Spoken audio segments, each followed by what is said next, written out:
The Bill Simmons Podcast, presented by FanDuel Sportsbook. All right, my friend Wesley Morris is here from the New York Times. We intentionally did not text about the Oscars last night because I knew he was coming on.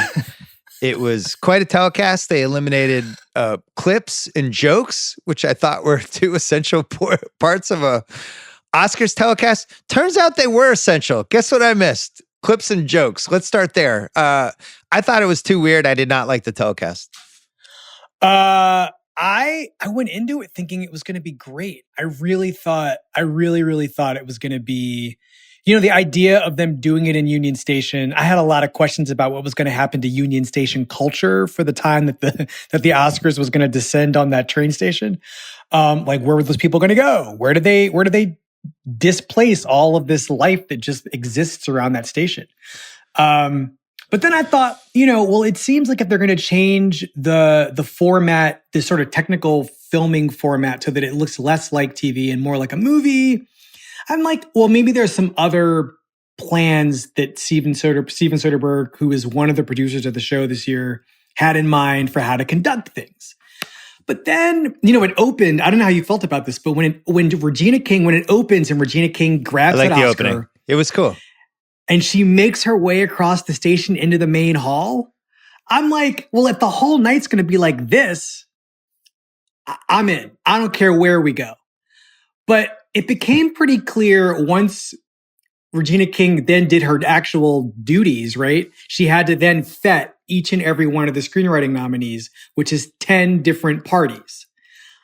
It was like, okay, well, this is going to be the Oscars. Masturbatory.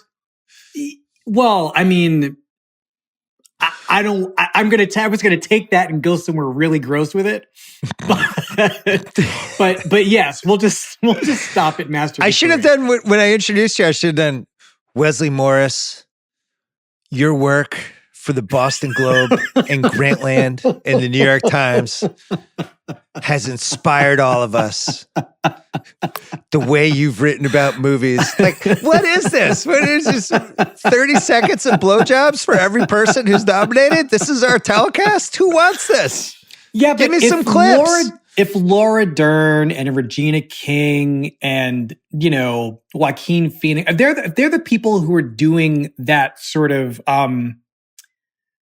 back padding, I don't have a problem with that. Like, I am one of the few people who liked it when the old way, when like Julia Roberts would come out or Helen Mirren would come out and say, hey, 5 Best Actor nominees, you guys are incredible. Yeah. And I loved watching you work. I loved watching you work. And I loved watching you work. Great. Get it done in 40 seconds. Right. But if you said, Wesley, what would you rather have? Would you rather see clips of the nominated performances for 30 seconds? And you can't have people like Helen Mirren and Julia Roberts and Oprah Winfrey come out and say and pay tribute to the nominees. Would you take the clips instead of that? I'd be like, of course. I just want the clips. The clips are so important both for the movies and for people who are watching this show at home and have no idea who some of the nominees even are. So that's the key point. They created this Oscars telecast for basically the 1% of people who understand every piece of the telecast. And I'm sure those people thought it was cool. This is supposed to be the biggest night of, one of the biggest ratings night of the year. This is supposed to pull in people from all over the country, everywhere, all over the world. And guess what? Yep. Almost all of those people haven't seen any of these movies.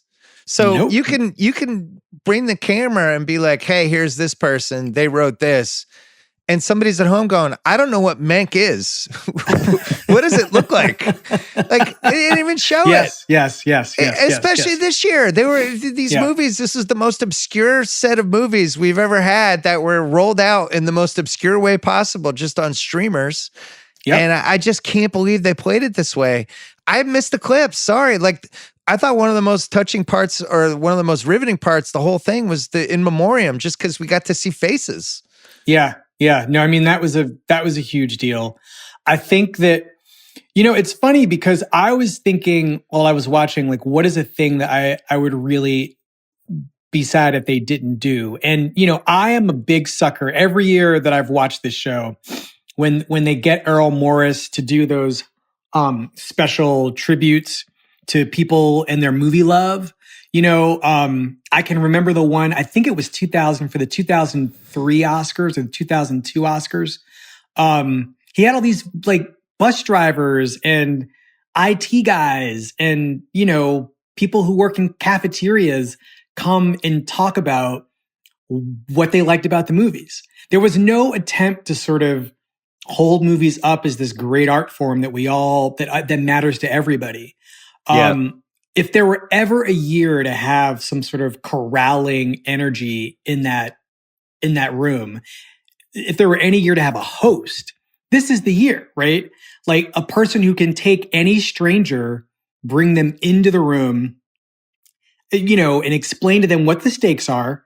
Which movie has 10 nominations? We didn't know that going in. If you got there at 8:00, you didn't know what movie you didn't know anything. How about this? That Frances McDormand has a chance to win her third Best Actress Oscar. Here's the fucking list of all the people who've done that. It's spoiler alert, not a big list. Like there's no history, anything at all. And I'm with you. It's crazy. There's this really interesting mix that happened with the broadcast this year of hubris and desperation, right? The hubris on the one hand is to say that the movies mattering is somewhat unconditional, right? Like the movies will always matter, whether they're on a streaming platform or in a movie theater, and the Oscars will always be here to celebrate the best of those movies. But there's a delusion on the other hand, which they also understand is real with respect to the people nominated every year. So every year for the last, I don't know, how far backward should we go? I mean, because, Jesse Jackson, of course, was boycotted, like calling for boycotts of the Oscars in the 90s because there weren't enough non-white nominees. I think that the Academy is really, understandably being raked over the coals for who's not nominated every year. And this year, the one year they seem to have gotten it the most right in the deepest parts of the field. You had non-white nominees in the craft categories. You had women nominated in the craft categories that more than one woman too in some categories. This was the year that they theoretically could have patted themselves on the back for getting this one thing right. But it also happens in the middle of a pandemic where the public can't see the movies, right? There's just most of the people, my sister forgot the Oscars were happening last night. She has seen none of the nominees. That's never happened before. My sister, who, we didn't watch every broadcast side by side, but she knows how much the show means to me. She called me in the middle of the show just wanting to shoot the shit. Well, I'm watching the Academy Awards right now. She's like, oh, that's right. I forgot. That's like calling me during Game 7 of the NBA Finals or something. We just got the ratings as we're taping this. It's almost 11 o'clock. Wow. Do you want to guess how far below percentage-wise it was from last year? Last year was 23.6 million viewers, which was the lowest rated Oscars ever. Yeah. 16? How about 9.8? Wow. Holy shit. It's 58% below the ratings from last year. From last year, which were really, really low. Last year was the lowest rated Oscars ever. Yeah, that was the Parasite year too. And here's the thing. There are real reasons for that rating to go down like it did. One is the fact that the movies were just so kind of niche and obscure, like, of course. Yeah. But the other thing is, like, I'm sure there are people sampling this who are just like, what is this? Where are the clips? Yeah. Can I see some moving film? Or is this just going to be speeches and testimonials? And, I think that was probably a bigger part of it. That was a huge part of it. I also think another part of it was that I think that for a lot of people, they just didn't know when the Oscars were actually happening. I think there was just a lot of confusion. It's almost May. And I think people's schedule and terms of understanding when the show actually is supposed to be happening, that's thrown off. I think people they don't know how many movies did they watch last year? Like to even check in to see if those movies got nominated. I think that there was this is the hubris part. And I can't say what the Academy was thinking in terms of how it was going to celebrate these 8 movies and the people nominated for Oscars in other categories. But there is this real disconnect between what people want from this show, whether they still care about it, the movies that Hollywood prioritizes making, right? I mean, the movies that tend to go to the Oscars, that the Hollywood no longer really makes, right? You and I have talked about this many times. There was that year after Moonlight won Best Picture where, I mean, I usually don't remember half the things I say in life, but I remember specifically saying to you and Sean Fennessy that if Barry Jenkins was going to Netflix to make what we will soon see in a couple weeks is the Underground Railroad, which I've been watching, and you know, it's working so far for me. But you know, I was like, the movies are fucked if that's what Barry Jenkins, who should do whatever he wants to do, if this is the real choice for him, then it tells me something about where the movies are probably headed. And this was clear before he made that choice, but when you guys made me, well, I don't know who told me this or whether I came to the conversation knowing it already, but I had a real sense that if a person who's as good at making movies as Barry Jenkins is going to make a multi-part, you know, going to make a series out of Colson Whitehead's novel, then I felt like something really important was happening. And then, you know, 2 years later or 3 years later, Damien Chazelle makes First Man, which is not a movie I needed. I did not I wasn't asking for another astronaut movie and, you know, Ryan Gosling in space. Who cares? I didn't need that. But then you see the movie and you're like, okay, I know why that guy made this movie. He had he was thinking about how to use cinema as we understand it to function and sound and to do something that you as an audience member know is going to be conventional. You've seen this a million times. There's a wife on Earth waiting for her husband to come back, but it felt and looked like and sounded like no other outer space, you know, American astronaut movie I had ever seen before.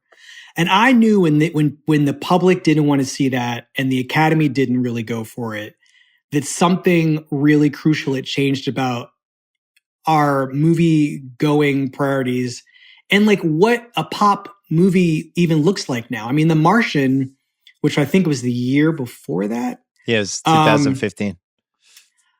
You know, that's a perfect example of the kind of movie that just should be at the Oscars if it works for the public and works for the Academy. And I don't know that we're going to get very more movies like The Martian because they tried it 2 years ago and it was Ad Astra and that movie had all kinds of problems. Or last year, that was a last year movie. Or, you know, 2019.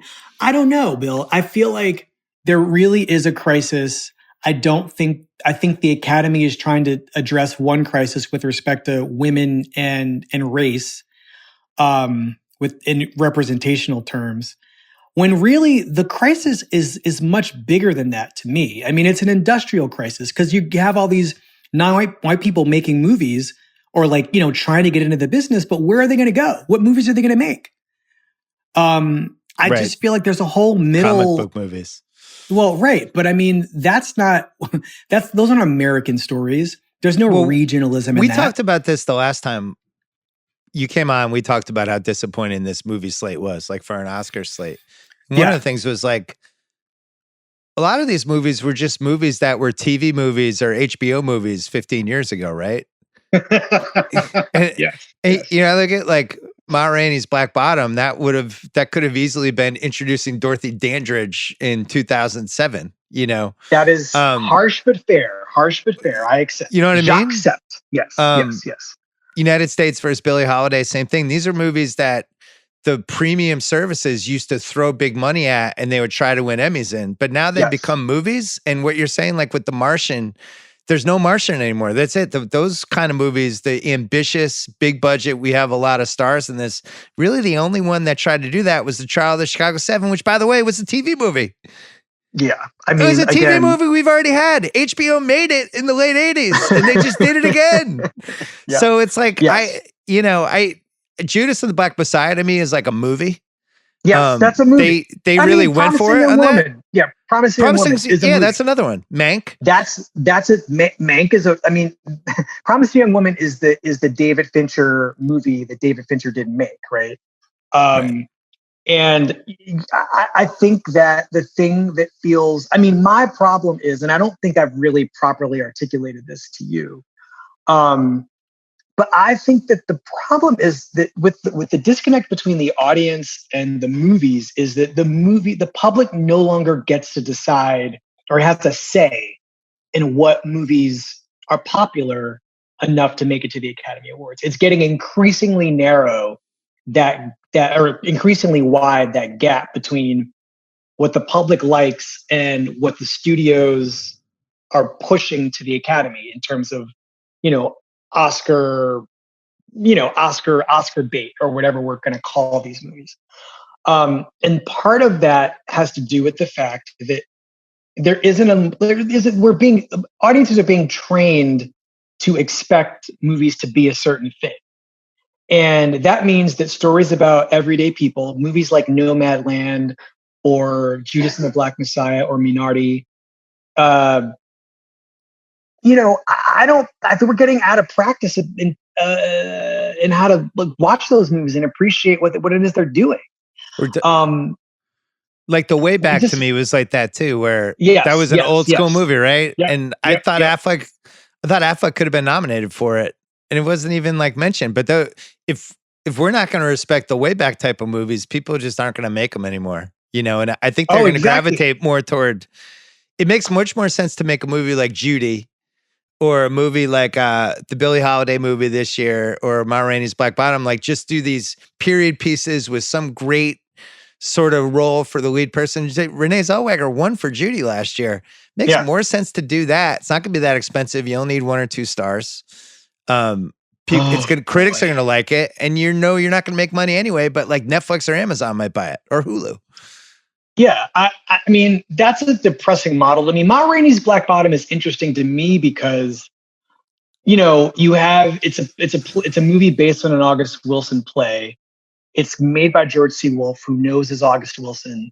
It just turns out that that might not be the strongest August Wilson play to turn into a movie. Well, didn't get nominated for Best Movie, which should have been, in retrospect, a red flag for the actor categories.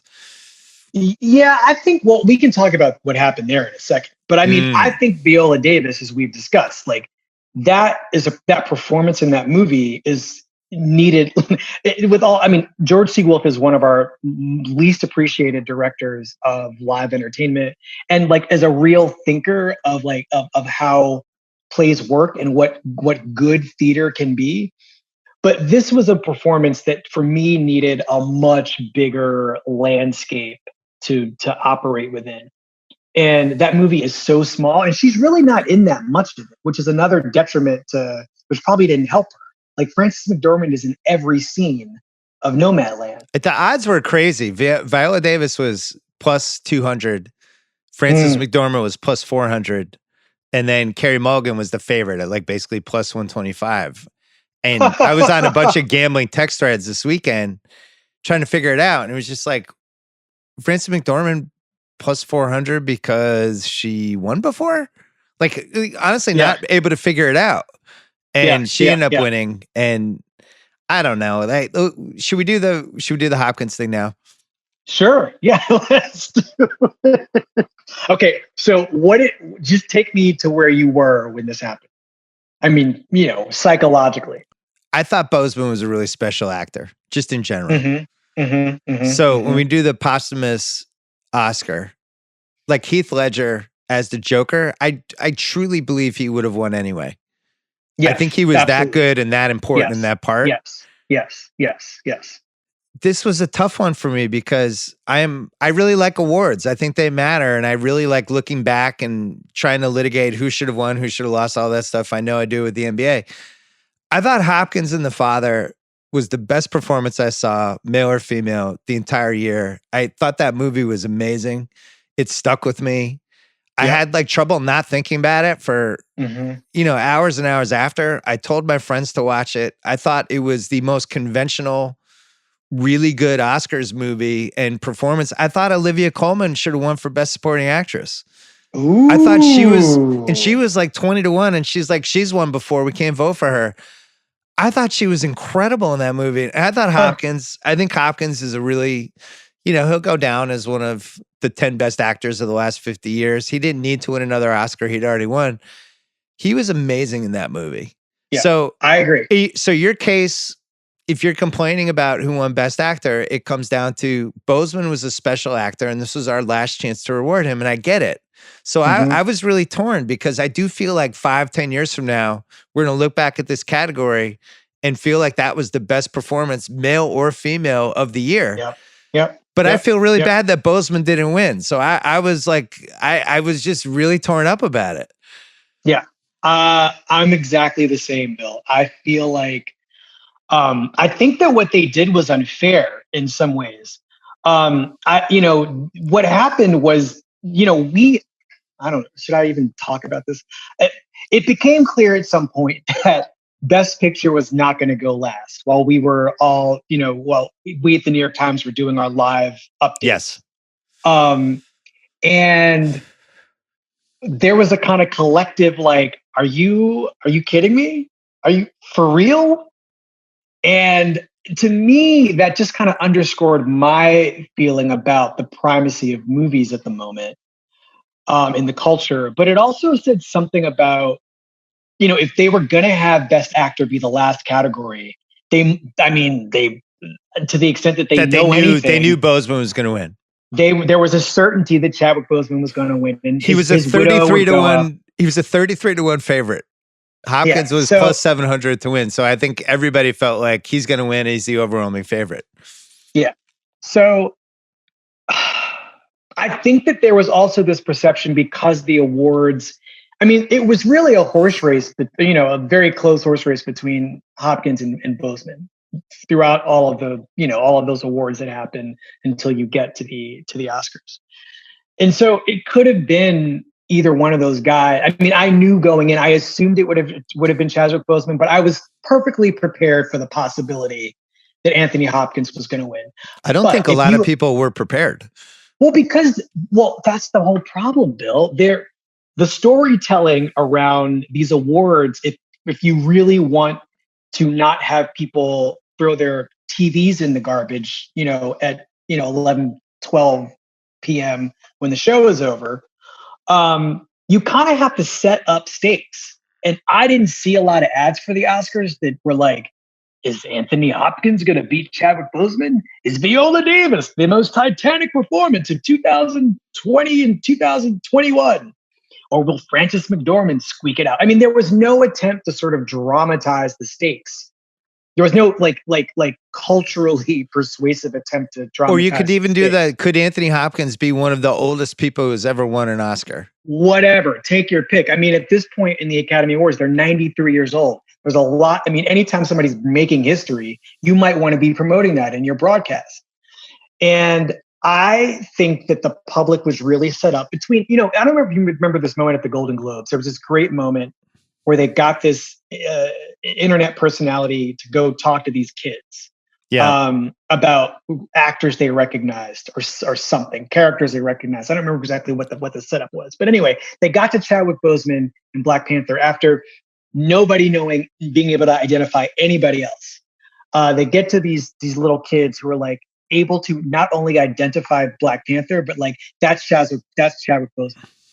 And there is a thing that has happened since he's died where he has become legendary, both for his values, for the choice of characters he's played, and for the fact that he died. And how he played the characters too. Like right. Each one was a little different. And I think it's one of those things you don't totally appreciate sometimes until somebody's gone. And I think that's why everyone wanted it last night, because I really do think he was a special actor. Yes. And I think that he's James Dean now, right? He's a person who died way too soon, who barely, you can count almost on two hands all the parts he played, significant parts he played. And so it's almost more like John Cazale, where it's like, Yeah, The IMDb is just too short. Right. The IMDb is too short, but like there was a sense in the culture that this guy was somebody and was going to become somebody, right? Which is a little different from John Cazale. Fair. And so you get to the end of the show and you're like, well, clearly this has the probability of ending with Chadwick Boseman's widow going up and giving this rousing speech that she's been giving any time that he's won in the last couple of months. And instead, you get Joaquin Phoenix saying Anthony Hopkins, and he's not here to work on his behalf in the credits roll. I mean, there's not even an attempt to get a Jimmy Kimmel to come out and explain what had just happened or anything. It's really wild. It was a massive mistake because Hopkins was so good in that movie. And you think about the Academy, and I know they made the Academy a lot more diverse, but you still have a lot of old white people in the Academy. And that movie's, the older you are, the more you're going to be affected by that movie. I just thought it was really risky because Hopkins was so good in that movie that regardless of what the gambling odds were and what the public sentiment was, you have an Academy that still skews pretty old. And if you're a person, like I told my dad to watch that movie, and my dad afterwards was like, why'd you make me watch that movie? I can't stop thinking about it. If you're 70 and over and you watch that movie, it's hitting you a totally different way. And the Academy's old. So I think it was conceivable that Hopkins was going to win. I just would have ended with Best Picture because guess what? At some point you can't, the tradition of the Oscars is you end with Best Picture. That's how you do it. Like at some point you can't fuck with 90 years of how they did the Oscars just because you want this big moment at the end because it's the theatrical thing to do. I just really disagreed with how they did it. And then also like you should have known Phoenix was going to suck presenting the thing because he sucks. Like he's a great actor, but his personality sucks. There was no way he was going to come through in any way, shape, or form in that moment. So it was like that plus Boseman might not win. It's like, what are you guys doing? How do you end the show with this? Yeah, you don't get Warren. You're not getting a Warren Beatty moment. Which right. You're not going to have somebody like Warren Beatty try to help everybody understand. Ultimately that night with Moonlight and La La Land with Jimmy Kimmel and Warren Beatty and, the Moonlight and La La Land people trying to make sense of what just happened. This was like everybody got dropped through a trap door or like it was a red wedding sort of situation. Right. You just open it and then suddenly it's over. Everybody's been basically massacred. They just need to give him, what's the Lifetime Award? They can get him sort of recognition, and that it's not going to be as good as winning Best Actor. But the other thing it's a bummer. I feel bad for Hopkins. This was the crowning point of his career, and it's like everybody's like, "Fuck that guy," and it's like the guy was amazing in that movie. So it sucks all the way around. It's a really sucky story. Thing, right? It sets up this really unfair thing where it just feeds a narrative that already exists. That the Academy doesn't care about Black people in leading roles. And, I'm not comfortable. I mean, I can't tell people not to feel that way, but it's just more complicated than that. And yet it really ultimately is kind of reducible to that very simple formulation at the same time. So it sucks. But if you think about, if you want to, to the extent that we're giving credit to the Academy for anything, think about how overjoyed everybody was last year when Parasite won Best Picture. Like I've heard people talk about the volume in the room when Parasite was called. And I've heard different people say that it was the loudest they've ever in, decades of Oscar attendance. That was the loudest they'd ever heard the room in terms of just shock and excitement. We've talked about this too. Like, how many American men have won directing Oscars in the last 20 years? Not that many. And so and the ones who have won, it's like people who have been due, like Clint Eastwood and Martin Scorsese. It's something is definitely happening in the movies where the people who we've done such a good job as Americans, and Hollywood has done such a good job as an institution of showing people what it can do, that now anybody can do it. And it's rewarding people for playing its game cinematically. But where does that leave American movie making if you're inclined to think nationally or even regionally? Where does it leave American movie making? It leaves it in a really precarious place. I mean, the movies are one thing, but then American movies are a totally different thing. I thought the two best performances of the year that I saw, in my opinion, means less than yours because you do this for a living. I mean, but I don't know. Hopkins and Frances McDormand. Oh, interesting. I would say Viola Davis and Anthony Hopkins. Interesting. Those would be my okay. Two. There's a couple other really good ones, but I mean, the top I just two, feel like Anthony Hopkins and Viola Davis. I just feel like how many actresses make Nomadland work. I didn't really even love Nomadland, but to me, that's like a LeBron James 2008 season where it's like I'm going to have to carry every scene and do everything and run the offense, and I have to play every game and put the team on my back. I was thinking while I was watching Nomadland how grateful I was, though. It's, you know what, the bad version of what you're talking about is 3 Billboards Outside Ebbing, Missouri, right? Where totally. She is taking the movie, throwing it on her back, and is like just like slinging it around and like knocking people in the head with it. Kind of like what Glenn Close did with Hillbilly Elegy. Like, oof, ding dong. Yeah. Yes, it was Glenn Close does Sling Blade in 2021. Put some more makeup on, make me uglier. Right. But I think that it just sort of sucks that because these problems are so entrenched in the culture of people who don't even really watch the Oscars, but who understand what the discrepancies are and what the loose history of the broadcast is, because it's the same history of everything else in this country. It just kind of sucks that we still have to relive this dynamic until it gets solved. Yeah, but the reason we have to relive it is because some fucking unbelievable injustices, especially in the 80s and 90s. Like Spike not getting nominated. This is why this is always going to be a thing. And I personally don't think it gets fixed. It's always going to, anytime something like this Hopkins thing happens, it's always going to be the default for a lot of people. And it's just going to be the way it goes. And that's it. Well, deserved because of how the Oscars have gone. I mean, it wasn't like Lakeith Stanfield lost to Anthony Hopkins, right? Like Chadwick Boseman, who we've discovered in the last 6 months is the most valuable American movie star America had and didn't even really know it until he died. Yeah. I mean, that's the thing that a lot of people aren't going to forget. It's unfair. It's like totally unfair. The best outcome would have been Boseman winning, and 5 years from now, us talking about how Hopkins that was the performance of the year, and it's fine because he already won. It all worked out. We all understand what it means to give a posthumous Oscar or to give a belated Oscar. It happens all the time, unless you're Glenn Close. So I feel like... Wait, I have a quick historical thing for you. Sure. Because I do, it is weird, and then we can go. I know you're sharing internet with somebody.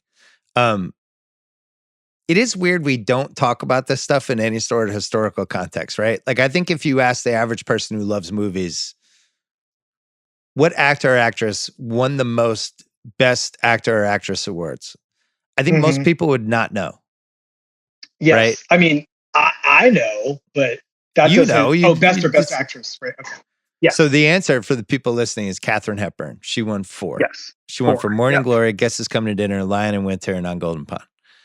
Golden Pond. My wife loves that movie, so be careful. I love you, Carrie. The 3 Oscar Club, of course, not mentioned during our 3.5 hour podcast last night, which Frances McDormand joined. Yes. It's Meryl Streep, who won 2 Best Actress and then a Best Supporting Actress. She won Sophie's Choice, The Iron Lady, Kramer versus Kramer Supporting. Jack Nicholson, 3. Yep. Cuckoo's Nest, As Good as It Gets, in terms of endearment supporting. Ingrid Bergman, 2, and then 1 for Best Supporting for Murder on the Orient Express. Daniel Day-Lewis, 3 Best Actors. My Left Foot, There Will Be Blood, Lincoln. Walter Brennan won 3 Best Supporting Actors, never won for Best Actor. Oh, man, Walter Brennan. And now Frances McDormand became the 3rd actor or actress ever to win 3 Best Actresses or Actors.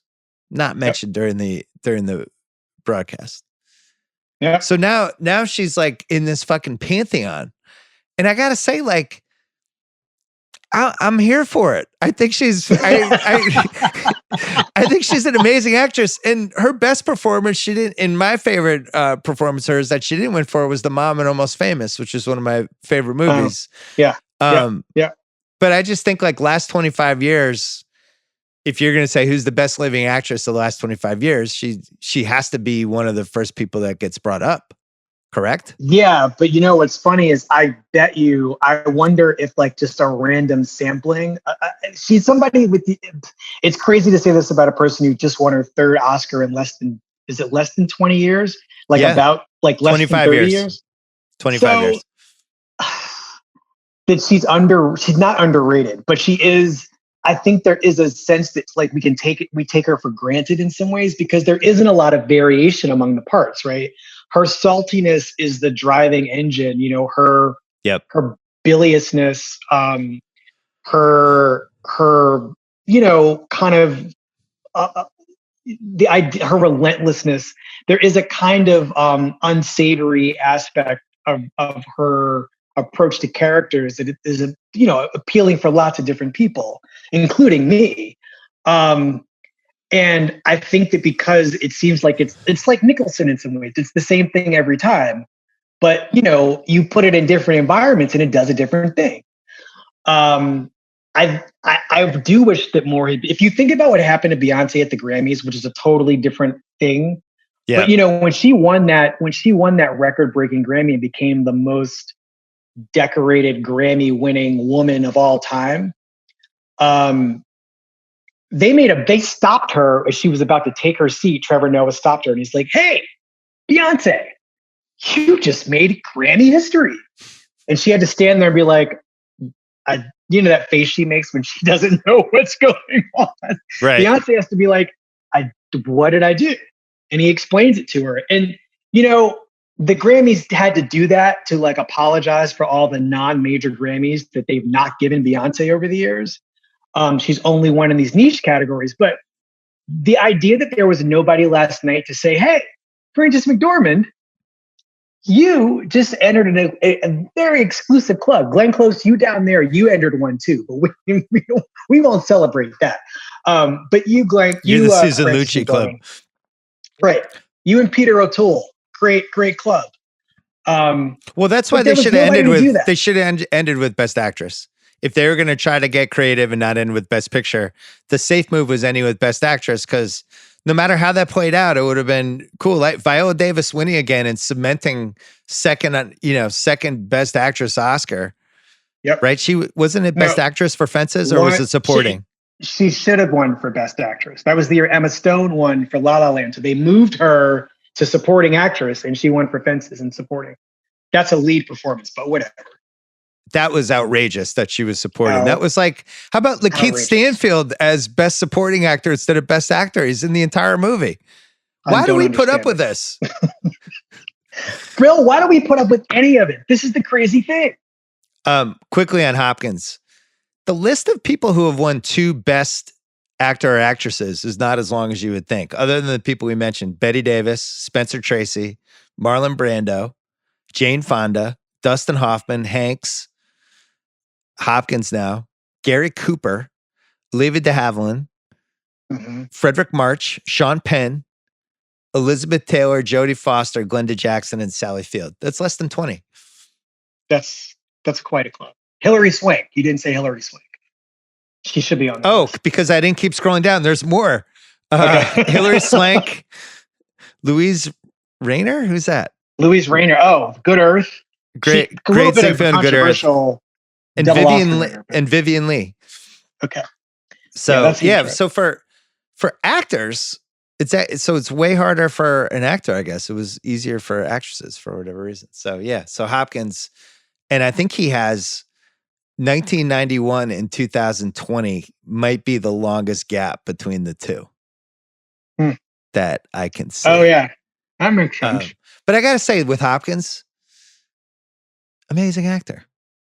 Yeah. Really did some good stuff over the years. Like I do think it makes sense that he's a 2-time Oscar winner. I'm sorry, he should have won for that Pope movie too. The Two Popes. That was a really good performance and not a supporting part. I'm sorry. They put him in supporting to like let Jonathan Pryce be the lead, but they were co-leads. I'm sorry. That's ridiculous. I would have voted for him for The Edge too. I thought him and Baldwin fighting that bear. I mean, so remains the day. Who won Best Actor that year? It was like him. Oh, Tom Hanks won for Philadelphia. I'm okay with that. I'm okay with that too. But Remains of the Day. Oh my God, Anthony Hopkins in that movie. Come on. We did Manhunter on Rewatchables talking about the what if of if Brian Cox had just been brought back to be Silence of the Lambs, Hannibal again. And would there have been a market correction with Brian Cox and Anthony Hopkins? It's a great question. I mean, it's a great question. I feel like I don't know what the casting situation was there. Were they talking about bringing Brian Cox in to do? I think they wanted Hopkins. Okay, yeah, that makes sense. We're having this conversation about Anthony Hopkins, and it just makes me sad that we'll never be able to have it about Chadwick Boseman. You know, there's a version of this story where, like, 20 years from now, we have this, like, depending on where the movies wind up going, which is another problem, right? The reason all those people have those 2 Oscars is because the movies they were making more movies where people stood a better chance of giving performances in like seemingly like mid-tier, middle-brow, low-stakes movies where such a thing could happen. Now it's really hard for Frances McDormand, for any other actor. I mean, although Mahershala Ali he does have 2 supporting actor Oscars in like 4 years, or less than 4 years. So it's going to become a smaller field of people, I think, who are going to pull this stuff off, but it's also going to be harder to do because there's just going to be fewer movies, right? Or it's going to be easier to do, I will say, because there'll be fewer movies. And so the people giving these titanic performances it's going to be the same class of people, I would predict. I think Daniel Kaluuya has a chance. Oh, he's definitely going to have. I mean, again, that's a lead performance. Oh, you know what? What you said. Yeah, I should have. I might have that too over McDormand, actually. The more I'm thinking about it, if Hopkins won, I thought he was awesome in that movie. I didn't think it was a very good movie, but I thought he was awesome. Yeah. I mean, those are both lead performances. I mean, I don't know what the difference splitting was all about, because you're not concerned about vote splitting, because you put these 2 guys in the same supporting category. So I'm not sure what the strategy was there. Well, remember we were arguing for him for Get Out that year. Oh yeah, I mean who won that year? I can't even remember now. But I can't remember either. Did he even get nominated that year? I can't remember. It was Gary Oldman. That was Gary Oldman. Yeah, great. I'll never forget that performance from movie. I don't even remember. Yeah, you should double check. But Gary Oldman, I think, is who won that year. Yeah, he was nominated. He just didn't win. Yeah, you're right. Yeah, he should have won. I mean, that would have been. I think that would have been my first choice for among those 5 guys.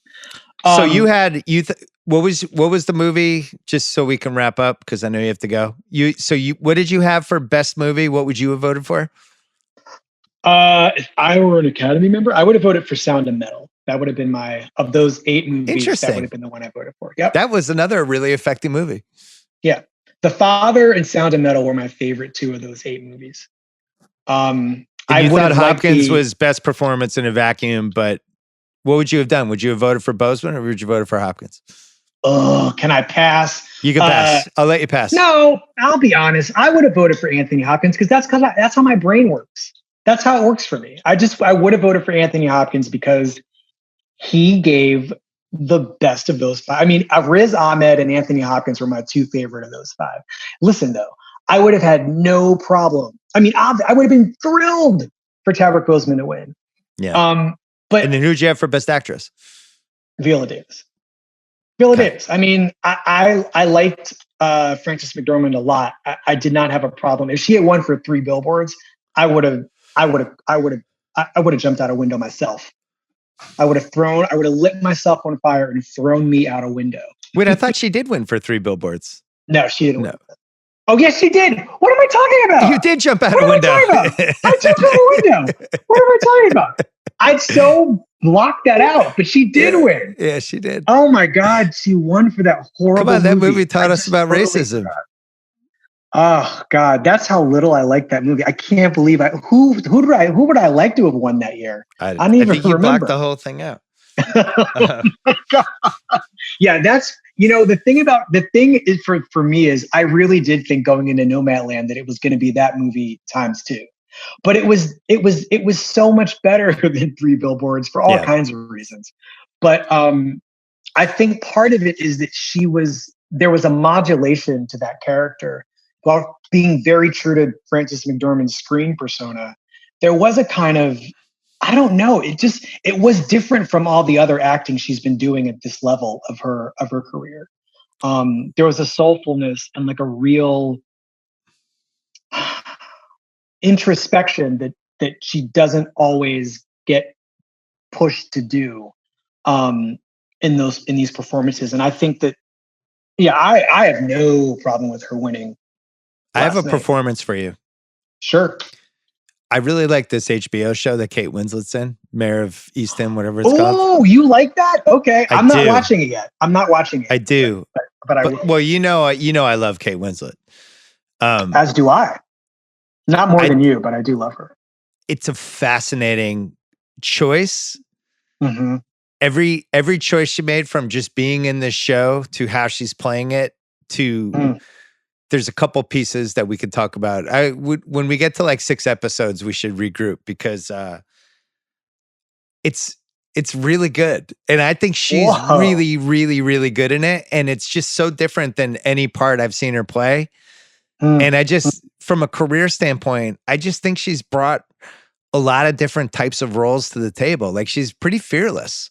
And sometimes it's bad, right? The movie when she broke her leg in the mountains with Idris Elba, like, that movie was terrible. She's made some stinkers. What is it called? The Mountain Between Us? Oh my God, that movie's, that's like a comedy. It's so bad. It's so my God. But when she's good, she's good. So anyway, I'll be interested for your thoughts on that one.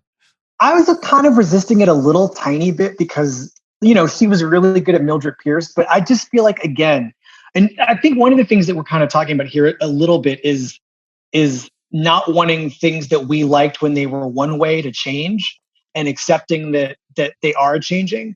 But it's not like this. I couldn't accept, for instance, the fact that she was making this limited series on HBO when, like, I want to see her in over making a movie. Right. Yeah. But I think we kind of have to accept that ship has sailed. And this isn't the same thing as like wishing that things would stay white. It's at all.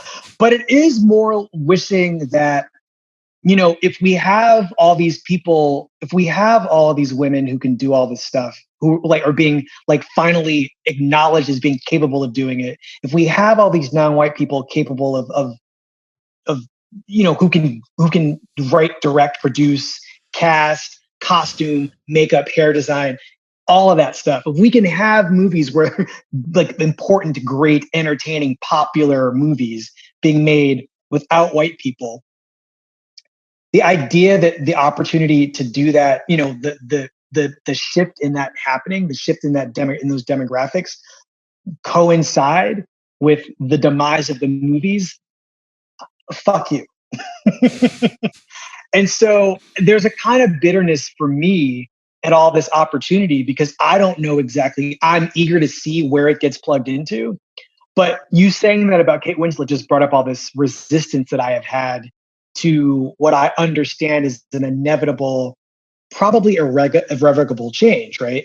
I was angry when we were talking about Barry Jenkins a few years ago.